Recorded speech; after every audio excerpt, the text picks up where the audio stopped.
Hola amigos, les habla Gustavo Contreras de Ministerio Saeta para darles la bienvenida a nuestro programa Sábado o Domingo, una historia del cambio del día sagrado, en que estudiaremos un asunto que ha sido debatido por siglos, a saber, la práctica cristiana de la observancia del Día del Señor. ¿Cuál es el verdadero día de reposo para el creyente moderno?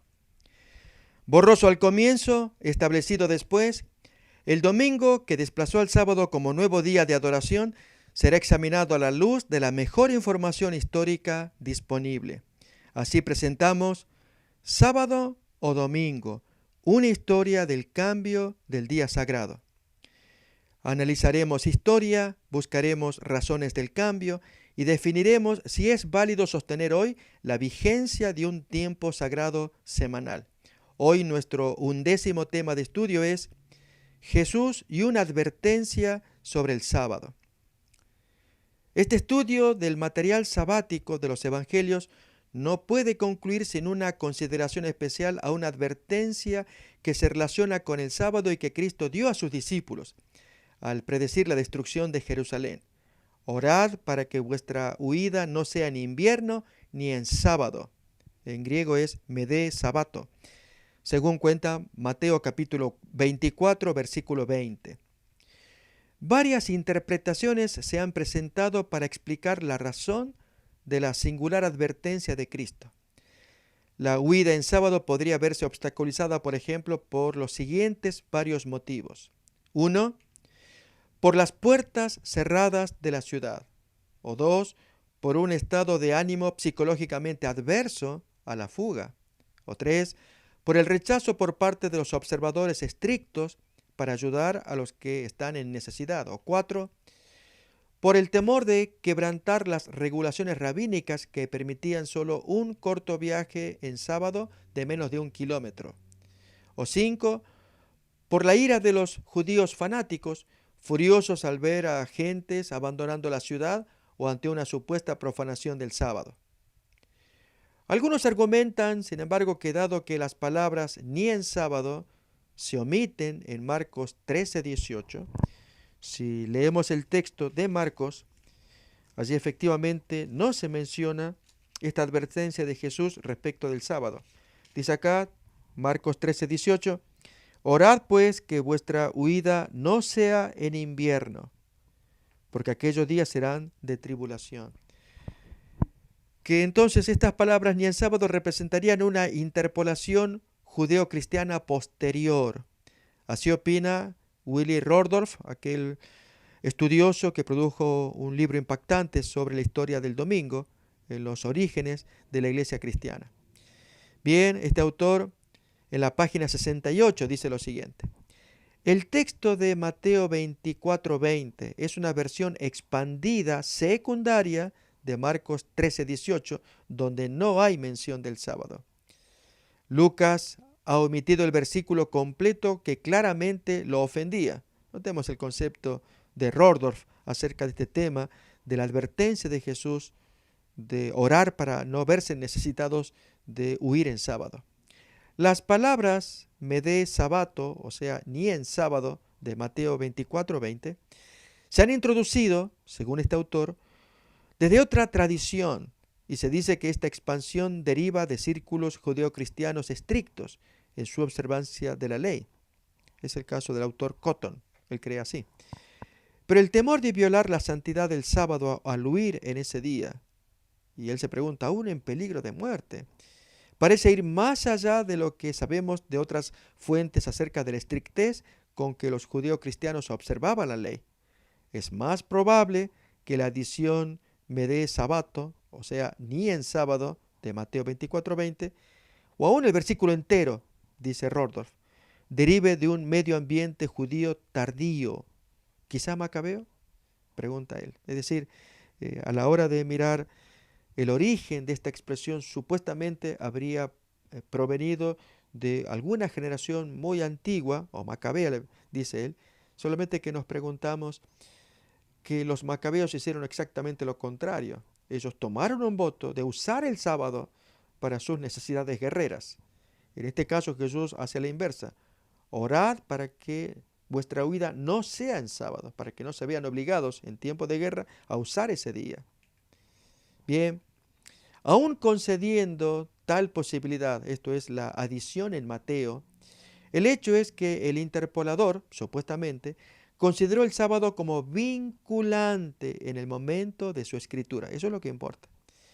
Teniendo en cuenta, sin embargo, el respeto de Mateo por las instituciones judías y la composición judeo-cristiana de sus lectores, no parece haber ninguna razón para cuestionar la autenticidad de la frase. Recordemos, en el caso de Mateo, leemos algunos textos que efectivamente él respetaba todas las instituciones judías y lógicamente valoraba la composición hebrea de sus lectores. Dice, por ejemplo, en Mateo capítulo 5, versículo 18, porque de cierto os digo que hasta que pasen el cielo y la tierra, ni una jota ni una tilde pasará de la ley hasta que todo se haya cumplido. Y los lectores a quienes iba dirigido el Evangelio, esto es, judeo-cristianos, ellos valoraban escuchar y leer estas cosas. Otro tanto miramos en el capítulo 10 de Mateo, versículo 6. Sino id antes a las ovejas perdidas de la casa de Israel. Nuevamente a un lector judío cristiano le agradaba leer la mención de parte de Jesús del valor que le atribuía a la casa perdida de Israel.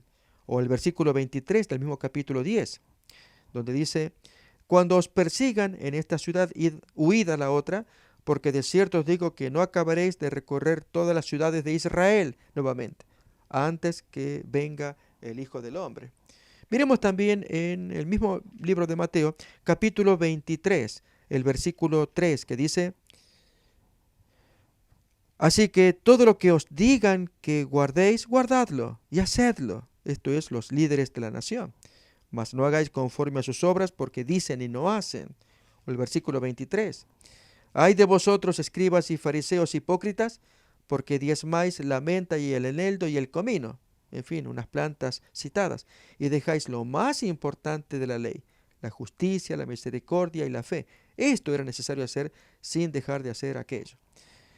Al lector judeo cristiano le agradaba escuchar estas palabras del énfasis que su Señor pone sobre la ley.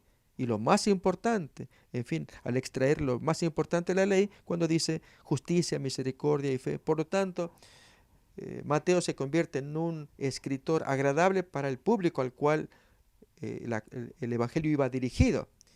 Gente que respetaba las instituciones judías, lectores hebreos, y consecuentemente al decir Jesús que oraran para no huir en sábado, un lector judío pues agradaba de escuchar esas cosas también, por el valor que el judío cristiano le atribuía al sábado.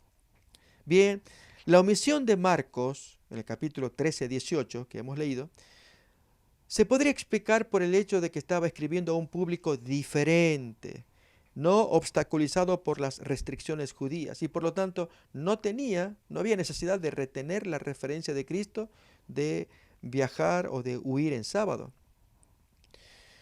Hay otros autores que creen que este pasaje refleja la incertidumbre con respecto al precepto del sábado de parte de la comunidad judeo-cristiana que estaba tratando de resolver el problema del sábado, esto es, de sacárselo de encima, ya que estaban supuestamente guardando el domingo, pero que aún no había abandonado su observancia. Así opina el autor Corrado Mosna.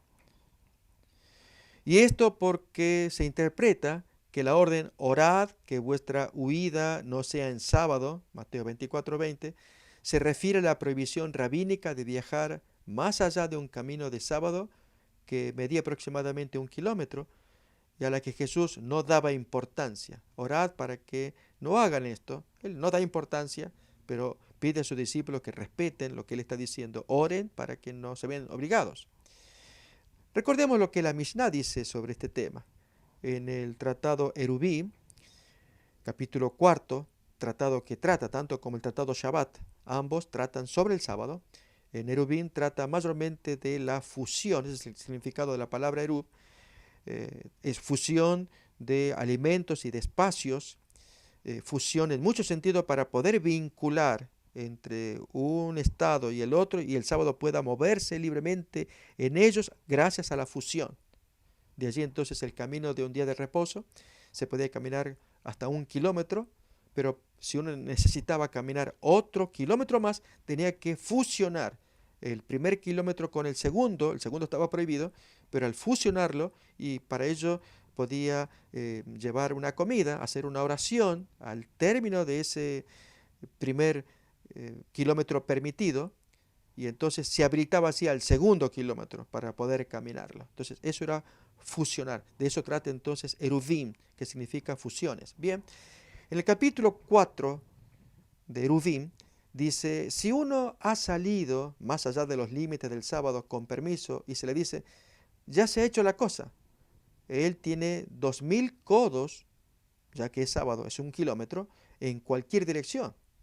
Así que es lo que eso, él puede caminar. Si estuviera dentro de los límites del sábado, es como si no hubiera salido, no hay problema. Dice todavía más, si uno se queda dormido en el camino y no se percata de que ha oscurecido, esto es viernes de tarde, pero ya estamos en sábado porque se ha oscurecido, tiene 2000 codos, o sea, 1 kilómetro en cualquier dirección. O sea, ya se durmió bien, ya quedó restringido a 1 kilómetro para moverse. Esa es la ley rabínica que esta gente inventó. Está claro que a los israelitas durante sus andanzas por el desierto se les prohibió recorrer largas distancias el séptimo día. Pues vamos a mirar el origen de esta interpretación rabínica de no caminar más allá de ese tiempo. Y supuestamente Jesús al decirles, orad para que no huyáis o no se sientan obligados a huir en sábado, que la relación de el camino de reposo tenía alguna conexión, que entonces Jesús se los habría dicho para evitarse esas dificultades rabínicas. Notemos conexiones un tanto extrañas. Pero leamos entonces el mandamiento que Dios les había dado con respecto a su movimiento en el sábado, en aquel sábado de Éxodo capítulo 16, versículo 29. Leemos así. Mirad que Jehová os dio el día de reposo, o sábado, y por eso en el sexto día os da pan para 2 días. Estése pues cada uno en su lugar, y nadie salga de él en el séptimo día.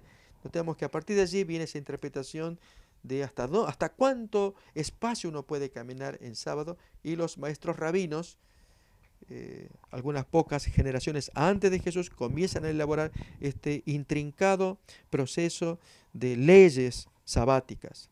Bien, este mandato hacía referencia específica a no salir del campamento en sábado a recoger maná que estaba tirado sobre la faz del desierto alrededor del campamento en los 6 días de la semana. Acordémonos, capítulo 16 de Éxodo, versículos 13-14, que dice, y venida la tarde subieron codornices que cubrieron el campamento, y por la mañana descendió rocío en derredor del campamento, y cuando el rocío cesó de descender, he aquí sobre la faz del desierto una cosa menuda, redonda, menuda como una escarcha sobre la tierra. Y 26, 6 días lo recogerás, mas el séptimo día es sábado, en él no se hallará. Y aconteció que algunos del pueblo salieron en el séptimo día a recoger y no lo hallaron. Ya Dios les había dicho en el séptimo día que debían quedarse en su lugar. Sin embargo, su lugar estaba sujeto a diversa interpretación. Los editores de la Septuaginta, ellos cuando traducen del hebreo al griego, entendieron que significaba la casa de cada cual, y así es como ellos lo traducen. Leo de Éxodo 16, 29, como lo traduce la Septuaginta. Mira, porque el Señor te ha dado este día como día de reposo, por lo tanto, Él te ha dado en el sexto día el pan de 2 días. Os sentaréis cada uno de vosotros en vuestras casas, no salga nadie de su lugar el séptimo día. Bien, entonces ese lugar sería su casa. Y es lo que los judíos entendieron. Y tomando este texto, interpreta entonces que si necesitara salir, saldría, pero en un espacio de 1 kilómetro. Allí, entonces hasta ahí nomás podría salir, a menos que hiciera eruv o fusión, un proceso ceremonioso por el cual se habilitaba el segundo kilómetro, y así él podía recorrer 2 kilómetros y otros 2 para regresar. Esta idea se ve reflejada en varias traducciones modernas como Dios habla hoy, y la versión de Serafín de Ausuejo cuando dice, el séptimo día cada uno debe quedarse en su casa y no salir de ella. creemos que esas traducciones, dijimos Dios habla hoy y la versión de Serafín de Ausejo, esta porción no la traducen correctamente porque no se menciona la palabra casa en hebreo, sino estése en su lugar. Esta interpretación de permanecer en la casa no armoniza con la designación del sábado según distintas traducciones como santa convocación, asamblea sagrada, encuentro religioso, como lo presenta Levítico casi al comienzo. Levítico capítulo 23. Leemos. Y por lo tanto, quedarse en la casa en sábado, ahí hay dificultades. Dice acá, Levítico 23, 2 en adelante. Habla a los hijos de Israel y diles, las fiestas solemnes de Jehová, las cuales proclamaréis como santas convocaciones, serán estas. 6 días se trabajará, mas el séptimo día será reposo, santa convocación, ningún trabajo haréis. Día de sábado es de Jehová, en donde quiera que habitéis. Estas son las fiestas solemnes de Jehová, las convocaciones santas a las cuales convocaréis en sus tiempos, etc. Bien, nuevamente no aparece allí la idea de casa, más bien es al decir convocación, asamblea, es salir de casa para celebrar entonces lo que Dios pide. Lo más probable entonces es que su lugar, estése cada uno en su lugar, significase el campamento de los israelitas. La prohibición rabínica relativa a no desplazarse más de un camino de sábado era una norma post-exílica, esto es, desde el tiempo de Ciro o Esdras en adelante, ya desde el exilio, allí, mucho después de Esdras, comienza el proceso de crear estas normas y leyes. En vista de que Jesús ignoraba las reglas humanas, él las despreciaba en verdad, sobre la observancia del sábado. Es dudoso que hubiese respaldado esta observancia rabínica en particular, o a la inversa, que aludiera a ella subestimándola por los fanáticos judíos que objetaran la fuga de los discípulos. Entonces, como que hubiera dicho, orad para que vuestra huida no sea en sábado. Y entonces seguir en la interpretación rabínica de que el sábado tenga sus prescripciones y no caminar más de 1 kilómetro. Si ustedes caminan más de 1 kilómetro, pues están violando el mandamiento. Y Jesús no estaba para fomentar las leyes humanas, en este caso las rabínicas. Así que él no podía estar subestimándola para que la persona, el discípulo, al escuchar este planteo, ellos se confundieran con las prácticas rabínicas. Pues bien, esto es lo que traen los autores modernos para interpretar por qué Jesús dijo que oraran para no necesitar huir en sábado. Hay quienes creen que Jesús meramente reconocía los escrúpulos de conciencia de los cristianos de extracción judía por huir en sábado. Un camino de sábado no los habría alejado lo bastante para llegar a un lugar seguro. Y si ese cristiano de origen judío tenía escrúpulos, tenía pensamientos muy de respeto para con los rabinos, por lo tanto en sábado era difícil para él escapar abundantemente, por lo tanto oren para que no pase esto. Jesús con ello supuestamente le daría importancia a los rabinos y Jesús no se caracterizó por ello. De ahí que la oración para que la huida ocurriera en un día diferente. Pero incluso los rabinos reconocían que podía considerarse que salvar la vida podría justificar una huida en sábado. Miremos lo que dice la Mishnah. En Yomá, el tratado Yomá, el capítulo 8, la ley número 6, dice así. Dice asimismo Rabí Matías ben Harás, si una persona siente dolores en la garganta, se le puede dar una medicina por vía bucal en sábado, ya que hay peligro de vida. Y todo peligro de vida desplaza el sábado, o sea, lo suspende, porque está primero la vida o el peligro de vida. Estas son las razones que escribe Donald Carson, un autor que también produce un buen material acerca del domingo, acerca de la singular advertencia que da Jesús de que sus discípulos oraran para que su huida no se produjera en sábado. Escuchemos lo que Carson dice en su libro From Sabbath to Lord's Day, del sábado al día del Señor, una investigación bíblica, histórica y teológica, en la página 73 y 74. Esto dice Donald Carson. Solo Mateo conserva esta referencia al sábado. No se debe tomar en el sentido de que Jesús enseñó a sus discípulos que cualquier tipo de viaje, incluso de escape, en sábado era incorrecto. Él nos sugiere que se abstengan de huir en sábado, pero suponiendo que huirán, los exhorta a orar para que su huida sea en otro día. Las madres lactantes, da ese ejemplo, acordémonos, esto es ejemplos humanitarios. Según él, esto tendría que ayudarnos a entender que también es algo humanitario el tratamiento del sábado allí. Bien, leamos primeramente Mateo capítulo 24, versículo 19, cuando dice: mas hay de las que estén encintas y de las que críen en aquellos días. Notamos el interés que Jesús tiene para esta gente en ese tiempo de guerra, de peligro y de huir.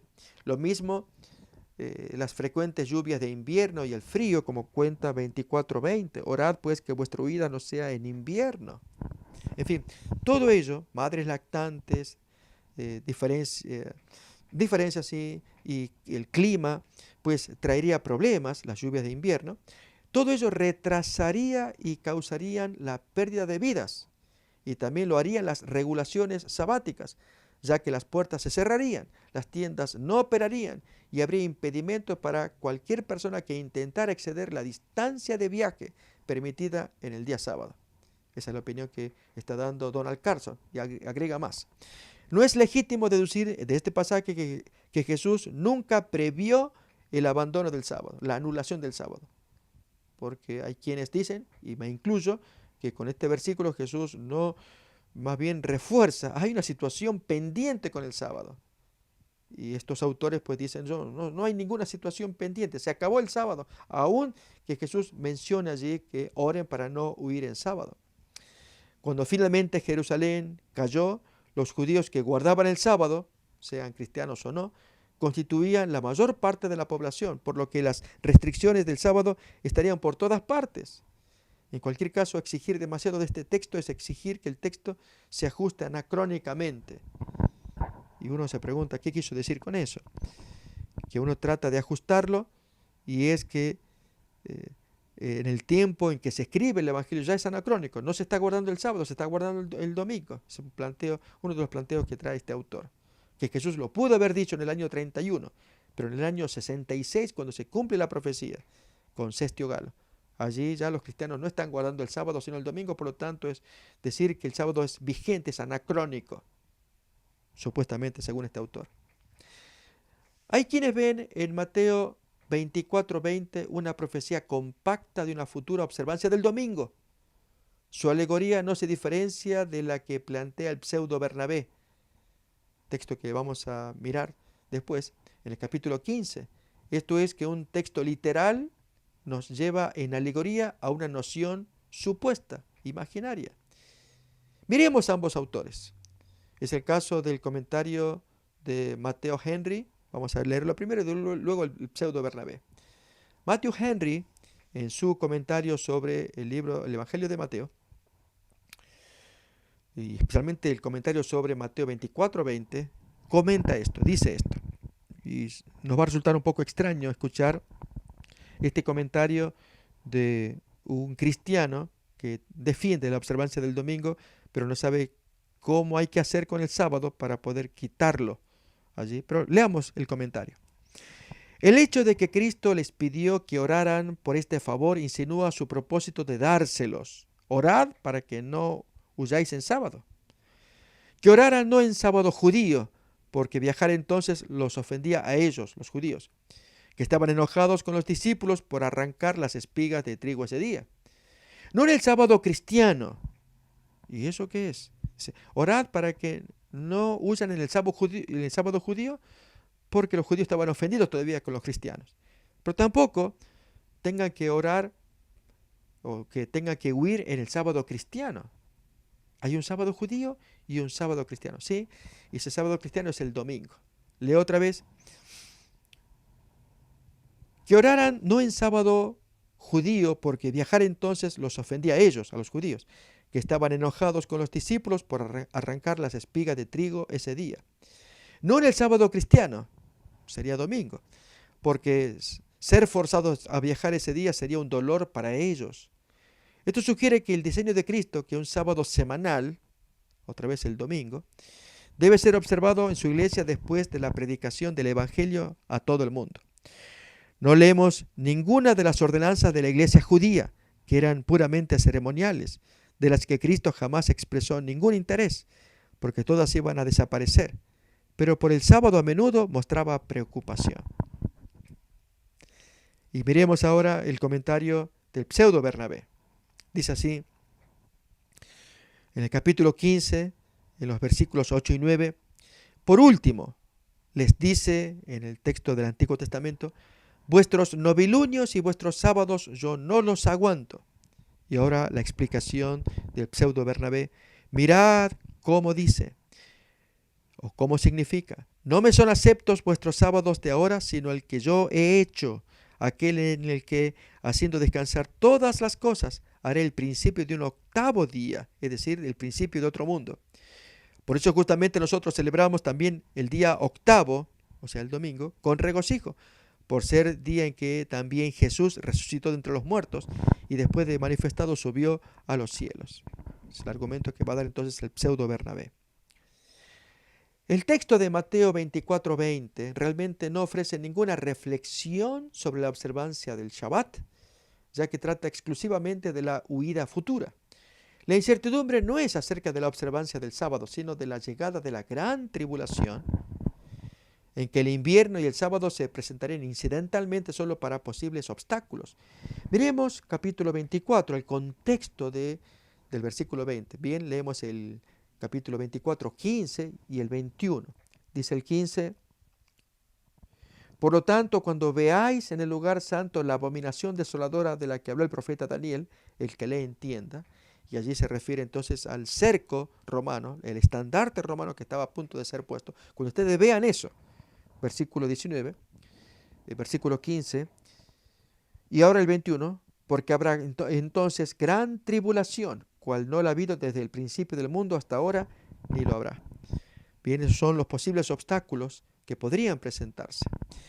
El hecho de que el sábado sea mencionado no en forma polémica, sino incidentalmente como un elemento desfavorable para una huida, implica que Cristo no previó su sustitución con otro día de adoración, sino más bien que dio por sentada su permanencia hasta después de su partida. Que oraran para que no se vean obligados a huir en sábado. Pero pasado el evento, y al haber mencionado tangencialmente la práctica del sábado, allí no hay mención de que el domingo lo reemplazara. Jesús pues no habla de ello ni los discípulos. Se puede argumentar que la afirmación tomada por sí misma apenas refleja la opinión de Cristo sobre el sábado, ya que es inconsistente con la enseñanza de Jesús acerca del valor del sábado para sostener la vida. Acordémonos de la discusión que hubo de arrancar espigas en sábado o las curaciones sabáticas en general. Bien, en todos estos casos se nos muestra el valor que Jesús le atribuye al sábado para sostener la vida, y es que está hecho para ayudar al hombre. El sábado fue hecho para el hombre, al servicio del hombre. Y en esta ocasión tendrá que serlo también. Orad para que vuestra huida no sea en sábado, porque el sábado fue hecho para el servicio del hombre.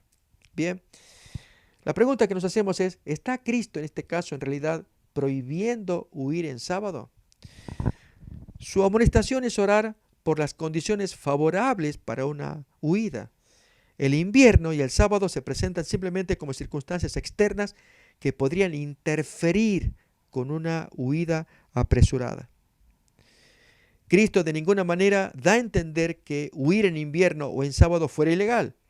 Él solo expresa su interés compasivo por sus seguidores, quienes podrían verse obstaculizados en su huida por estos elementos adversos.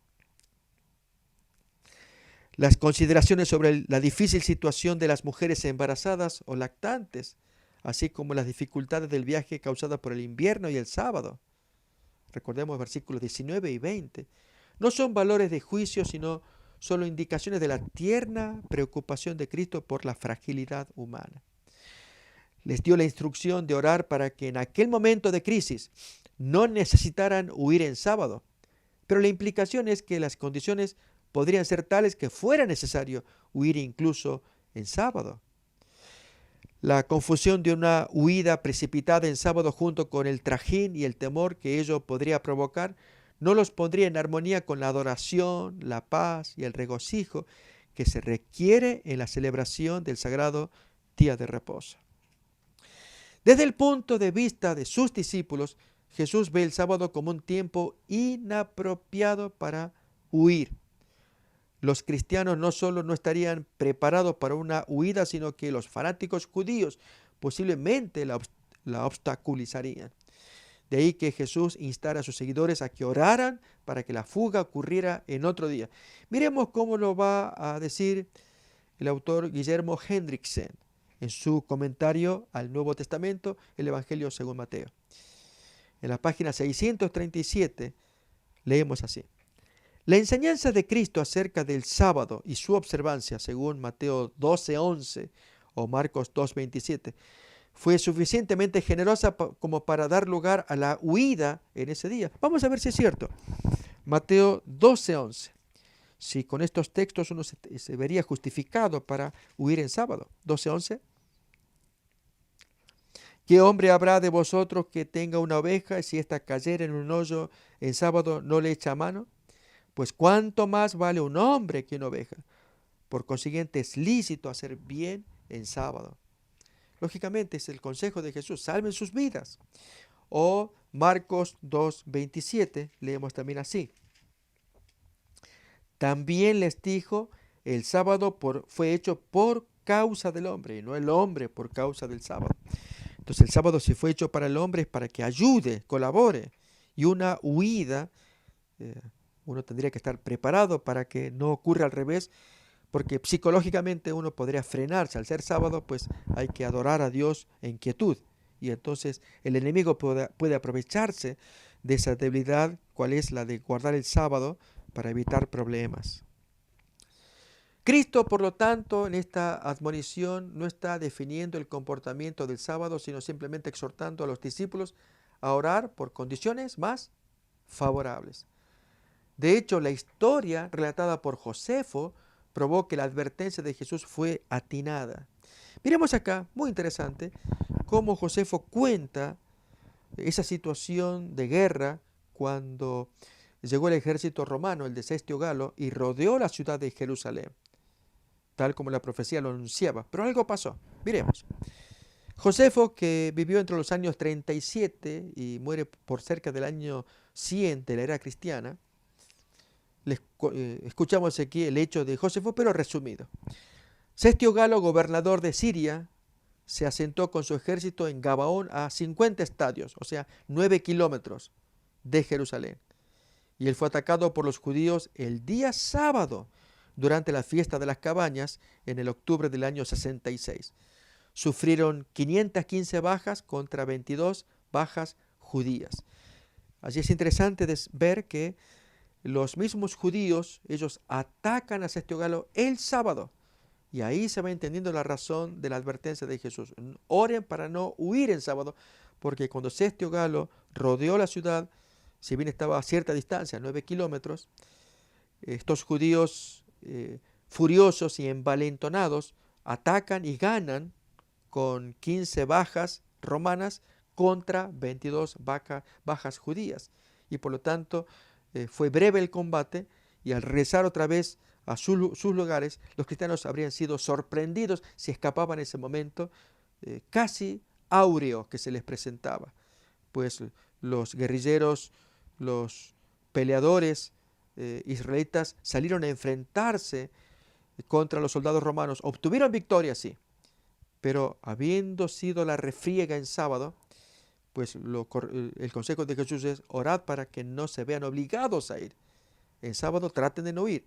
Y vamos a leer que es por estrategia, ya que la profecía debía cumplirse del rodeo y de la inmediata huida. Pero en esta ocasión, esta escaramuza fue casi como una trampa del enemigo de tentar al cristiano, al judío cristiano, a huir en sábado. No se dio, felizmente, porque los guerrilleros judíos volvieron rápidamente allí a ocupar sus puestos en Jerusalén ante la primera derrota de Sestio Galo. Bien, para el mes siguiente, noviembre 14, Josefo nos cuenta que acampado Sestio Galo, luego en Escopo, avanzó hacia Jerusalén a 7 estadios. Esto es 1,5 kilómetros contra el primer cerco a 9 kilómetros de distancia. Él avanzó a una segura victoria y entonces Josefo agrega este comentario. La que Dios estorbó, victoria que Dios estorbó, pues Sestio hizo retroceder a sus soldados y desesperando de triunfar sin razón alguna, pues no le aconteció ninguna desgracia, se marchó de Jerusalén. Su inesperado retiro envalentonó a los rebeldes, que le infligieron muy grave derrota cuando noviembre 25 del año 66. No se menciona en esta segunda escaramuza de parte de Sestio Galo que él visitara Jerusalén o se acercara para un sábado. No. Entonces, en esta ocasión sí. Aquí llevó días que esta gente saliera a la calle eh, de la protección de Jerusalén para perseguir a los soldados de Sestio Galo, porque Sestio Galo ordenó la salida rápida, pero inesperada, porque nunca se supo el motivo por el cual de una segura victoria él la desestimó y prefirió salir corriendo.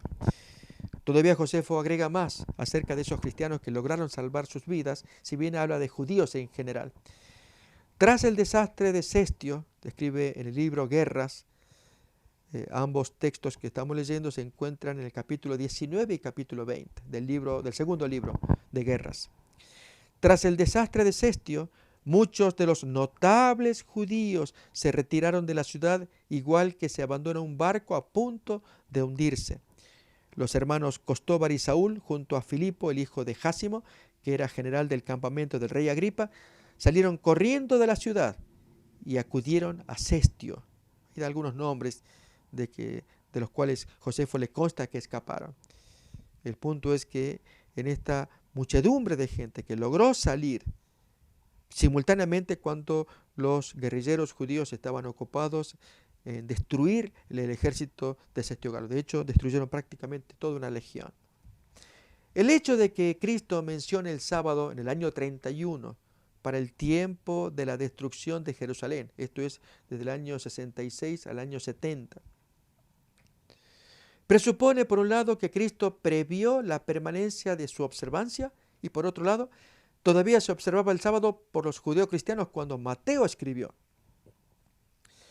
¿O sería lícito suponer que el sábado vinculante para los discípulos en el año 31 ya no lo sería más para ellos en el año 66, el año del sitio de Sestio Galo? Que el sábado sería solamente para los judíos. ¿Dónde aparece la prueba de tal cambio? La desvinculación del sábado en los oyentes o lectores de Mateo. ¿Dónde está esa vinculación? Y menos la aparición de un nuevo día de adoración, porque no hay pruebas aquí en el Antiguo Testamento. Hagamos una conclusión de lo que estamos escuchando. Varias reflexiones surgen de este análisis del material del sábado de los evangelios. El amplio informe de los escritores de los evangelios sobre el conflicto entre Cristo y los fariseos acerca de la manera de guardar el sábado es indicativo, antes que nada, de la estimación seria en que se tenía el sábado tanto en los círculos judíos como en el cristianismo primitivo. Los extensos relatos de los pronunciamientos de Cristo acerca del sábado y sus actividades curativas presuponen que los cristianos primitivos participaron en debates sobre la observancia del sábado. Sin embargo, descubrimos que entendían la actitud de Jesús hacia el sábado no como un pronóstico velado de un nuevo día de adoración, sino más bien como una nueva perspectiva de la guarda del sábado. Esto consistía tanto en un nuevo significado como en una nueva manera de la observancia de ese día. El sábado empezaba a ser visto no como un tiempo de ociosidad pasiva, sino como un servicio activo y amoroso a las almas necesitadas. Acordémonos de algunos textos que hemos leído, solamente para confirmar lo que estamos escuchando. Marcos 3:4, cuando dice allí: es lícito en los días de sábado hacer bien o hacer mal, salvar la vida o quitarla, pero ellos callaban. Con esto Jesús está enseñando el valor del sábado. Si uno no acompaña a Jesús, en esa curación. Si no lo apoya, entonces está haciendo lo contrario. ¿Qué es lícito? ¿Quitar la vida o salvarla? Jesús la está salvando. Y si no lo apoyamos a Él, pues la estamos quitando. Lo mismo también en Mateo capítulo 12, versículo 7. Leemos: y si supieseis qué significa misericordia quiero y no sacrificio, no condenaríais a los inocentes. Otra actitud que Jesús tiene a favor del sábado, y es que miremos con misericordia las necesidades. Y en este caso, cuando los discípulos recogían espigas para comer y eran condenados por los fariseos por la supuesta violación del sábado. O este otro texto que Jesús dijo cuando curó al hombre de la mano seca: ¿cuánto más vale un hombre que una oveja? Por consiguiente, es lícito hacer el bien en los sábados.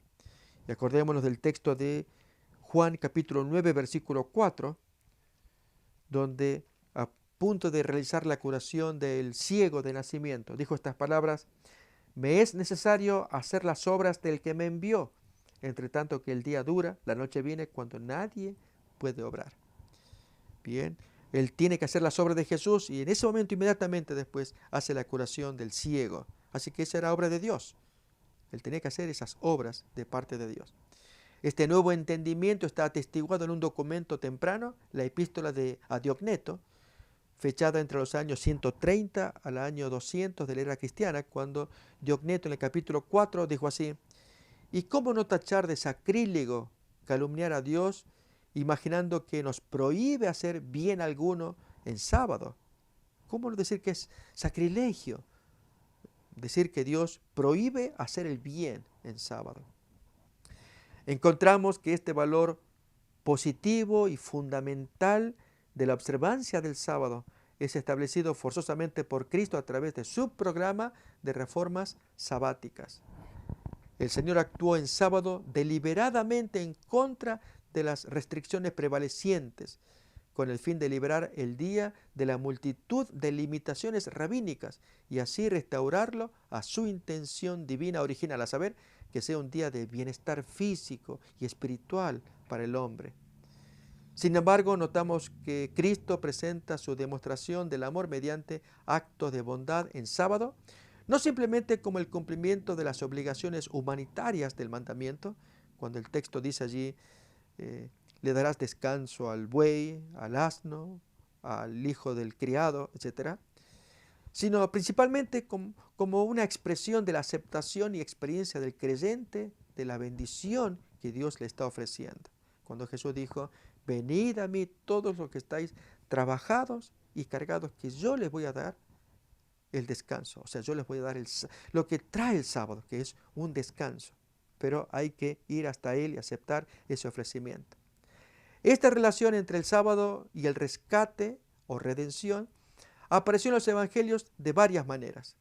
El descanso del sábado de Dios, por ejemplo, es presentado por Jesús no como un tiempo de holgazanería o inactividad, sino como su obrar hasta ahora.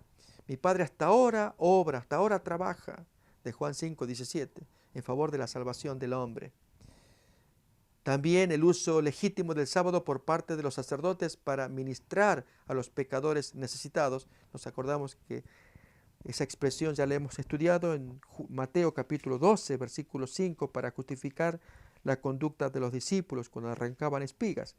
Pues Jesús dijo en 12:5 de Mateo: ¿o no habéis leído en la ley cómo en sábado los sacerdotes en el templo profanan el sábado y son inocentes? Profanan porque tienen mucho trabajo para hacer, pero lo hacen para salvación del hombre, todo lo que el sacerdote haga, y por lo tanto, todo lo que haga para la salvación del hombre, aun siendo sábado, con más razón, no solamente que es inocente, sino que el vehículo del sábado está hecho para eso. Encontramos la revelación suprema de su significado redentor en las afirmaciones mesiánicas y el ministerio sabático de curaciones de parte de Jesús.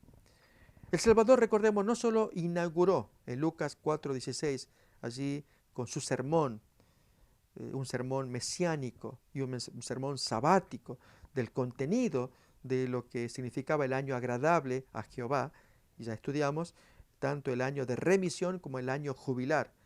eran una ampliación del sábado, el día en que Dios quería que descansara el criado, el esclavo, el extranjero, el animal, etc. No solamente que Jesús inaugura allí su ministerio sabático en el Sermón de Nazaret, sino que lo cierra allí Lucas capítulo 23, cuando las mujeres a punto de ya empezar a caer la oscuridad para guardar el sábado, las mujeres suspenden y van a guardar el sábado. Allí Jesús cumple todo ese ministerio que está ejemplificado en el sábado. Lo cierto es que su ministerio en sábado también él anuncia que su misión mesiánica era el cumplimiento de promesas de liberación que, como escuchamos, ya el tiempo sabático lo anunciaba, el año de remisión, el año jubilar. Aún el año de la esclavitud o años de esclavitud del esclavo. 6 años te servirá, cuenta Éxodo 21, también su equivalente en Deuteronomio, y al séptimo quedará libre de balde, él se tiene que ir. Además, en sábado Jesús intensificó su ministerio salvador, cuando dice en San Juan 5:17, mi Padre trabaja, yo también trabajo. Hasta aquí trabaja mi Padre, yo también. Para que los pecadores a quienes Satanás ataba, nos acordamos de Lucas 13:16, cuando Jesús habla a favor de aquella mujer que había sido atada por Satanás. Y ahora Jesús en sábado, con más razón, la desataba y ella está con mucha alegría. Entonces el sábado será un recuerdo para ella de que Jesús, con su mente abierta y su posición tan agradable, de que en sábado sea el momento para bendecir a la gente, para que toda la gente que se relacionó con Jesús allí en los sábados pudieran experimentar y recordar el sábado como el día de su salvación. Por eso es que no podemos coincidir con esta apreciación de Rordorf que leemos ahora en la página 70 de su libro Sunday. El mandamiento del sábado no fue meramente empujado a un segundo plano por la actividad sanadora de Jesús, simplemente fue anulado, opina este autor. Este significado redentor del sábado también lo encontramos ejemplificado en el 4º capítulo de la Epístola a los Hebreos, que ya miramos también. Aquí en Hebreos 4 se explica que el descanso del sábado, o sabatismos, que permanece para el pueblo de Dios, Hebreos 4:9, no es una experiencia material reservada exclusivamente para la nación judía, sino más bien una permanente y espiritual bendición disponible para todos los que entran por fe en el reposo de Dios. Procuremos entrar en ese reposo, nos dice Hebreos capítulo 4, versículo 11. Al cesar en sábado de su propio trabajo, siguiendo la semejanza con Dios, Hebreos 4:10, el creyente se pone a disposición para recibir por gracia y no por obras el anticipo de las bendiciones de la redención final, que a través de Cristo ya se han convertido en una certeza. Esta interpretación positiva del sábado indica que la iglesia primitiva entendió los pronunciamientos mesiánicos de Jesús. Recordemos Marcos capítulo 2, 27 y 28, la supuesta desconexión que hay en esos 2 versículos que ya estudiamos. El sábado fue hecho para el hombre, por lo tanto, el Hijo del Hombre es Señor del sábado, versículo 28. Y con esto se nos dice entonces que si el sábado en la creación fue hecho para el hombre, ahora el Hijo del Hombre, que es el Creador, Él es el Señor del sábado para confirmar que había sido hecho para el hombre, que sea de beneficio para él. Notamos que esta pronunciación de Jesús, Señor del sábado, junto con sus actividades sanadoras, ellos no lo vieron como el reemplazo del sábado por un nuevo día de adoración, sino como la verdadera revelación del significado de observar ese día. Esto es un tiempo para experimentar la salvación de Dios, lograda a través del Señor Jesucristo. Tal vez recordemos que la expresión más clara de este significado espiritual del sábado que el Nuevo Testamento le atribuye aparece en Hebreos 4, que ya consideramos. Y es en el argumento del autor que si aquel reposo se había iniciado en la creación, según Hebreos capítulo 4, versículos 3 en adelante, y que entonces las obras estaban concluidas, esto es, las obras de la creación, los 6 días en que Dios obró la creación, ya esas obras están concluidas. No así el reposo que le siguió al siguiente día. Bien, ese reposo se renueva semana a semana, hasta que hubo un juramento en que se suspende cuando dice, yo juré en mi ira que no entrarían en mi reposo. Pero aquí se abre un nuevo día. Hoy entran en ese reposo. De eso trata Hebreos 4. Bien, para recordar nada más y reforzar este aspecto tan importante de la vigencia del sábado, por lo menos en el tiempo de Jesús y de esta comunidad cristiana apostólica. Estamos hablando de la década del 60, 70, cuando ya después de ello ya le perdemos el rastro a la iglesia apostólica. Ya no se sabe poco de ella, menos de lo que el Nuevo Testamento presenta. Pero aquí hasta ese tiempo, ¿cuál era la concepción del sábado? Bien, Hebreos capítulo 4 es el libro que nos habla al respecto. Cuando dice, entre algunos pensamientos, Hebreos 4, versículo 3, pero los que hemos creído entramos en el reposo, de la manera que se dice negativamente, juré en mi ira, no entrarán en mi reposo. Allí el Salmo 95 ordena, no van a entrar, pero los que hemos creído entramos. Miremos más todavía cuando dice, porque en cierto lugar dijo así del séptimo día, y reposó Dios de todas sus obras en el séptimo día. Pero aquí dice, no van a entrar. Y sigue diciendo más, por tanto, puesto que falta que algunos entren en él, y aquellos a quienes primero se les anunció la buena nueva no entraron en ese reposo por causa de desobediencia, otra vez determina un día, se abre un día. ¿Cuál es? Hoy, ahora, aprovechen, entren. Es lo que Hebreos 4 quiere decir. Determina un día, hoy, diciendo después de tanto tiempo, estamos leyendo Hebreos 4:7, por medio de David, como se dijo, si oyeres hoy su voz, no endurezcáis vuestros corazones. Porque si Josué les hubiera dado el reposo, no hablaría después de otro día. Por tanto, queda un sabatismos para el pueblo de Dios. Bien, leemos el texto de Josué capítulo 21, versículos 43 y 44, donde dice que Josué no les dio el reposo. Pero aparentemente, en el libro de Josué, diría lo contrario, que sí les dio. Tratemos de buscar la armonía entre Josué, que sí dio el reposo, y Hebreos 4, que dice que Josué no dio el reposo. Bien, no es difícil entender a qué se refieren uno y otro porque son distintos. Miremos. Josué 21, 43 y 44. De esta manera dio Jehová a Israel toda la tierra que había jurado dar a sus padres, y la poseyeron y habitaron en ella, y Jehová les dio reposo alrededor, conforme a todo lo que había jurado a sus padres, y ninguno de todos sus enemigos pudo hacerles frente, porque Jehová entregó en sus manos a todos sus enemigos. Vemos que dice que Jehová les dio reposo. Pero aquí que en Hebreos capítulo 4, estábamos leyendo esa porción, aparentemente Josué, que es el gestor de todo esto, si bien habla del texto de que Dios es el agente, pero es a través de Josué, él es el hombre, el agente que va a llevar todo esto. Hebreos 4 dice, porque si Josué les hubiera dado el reposo, no hablaría después de otro día. Efectivamente, el reposo que dio Jehová por medio de Josué, según Josué capítulo 21, versículos 43 y 44, fue un reposo temporal, una paz política. Esto es tomar la ciudad, la tierra, los enemigos no le harían frente en tanto se mantuvieran fieles. Pero Josué no les dio el otro reposo del cual habla Hebreos 4. ¿Cuál es? Es el reposo del Espíritu, aquel que ya Jesús había dicho. Venid a mí todos los que estáis trabajados y cargados, y aprended de mí que soy manso y humilde de corazón.